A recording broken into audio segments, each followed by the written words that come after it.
Ce n'est plus un avertissement, c'est un ultimatum. Le GIEC prévient, pour la planète et l'humanité, le pire est à venir.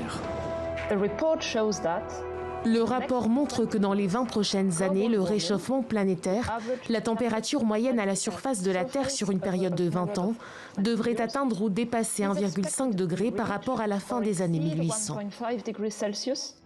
L'accord sur le climat signé à Paris en 2015 semble bien loin. Son ambition, limiter à plus 1,5 degré le réchauffement climatique par rapport à l'ère pré-industrielle d'ici 2100. Le GIEC balaye cet objectif.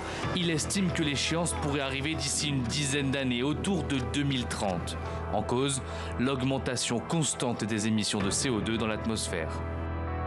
Il est indiscutable que les activités humaines provoquent un changement climatique et rendent les phénomènes météorologiques extrêmes plus fréquents et plus graves.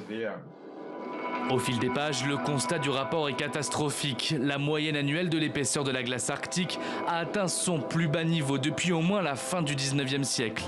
Le niveau de la mer a augmenté de 20 cm entre 1901 et 2018. Le rythme s'est accéléré et la hausse pourrait atteindre les 50 cm d'ici 2100.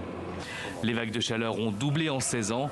Les épisodes climatiques extrêmes que nous connaissons en ce moment ne sont qu'un avant-goût de ce qui nous attend si rien n'est fait. L'action doit être menée par les gouvernements. Le G20, qui regroupe les plus grands pays du monde, s'est engagé à réduire de moitié les émissions d'ici 2030.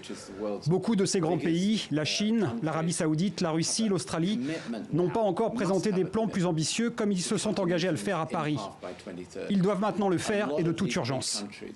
Le rapport se montre même parfois apocalyptique. En l'état actuel des choses, il estime que le monde se dirige vers une augmentation du réchauffement climatique à 4 ou 5 degrés. Tous les regards se dirigent maintenant vers Glasgow.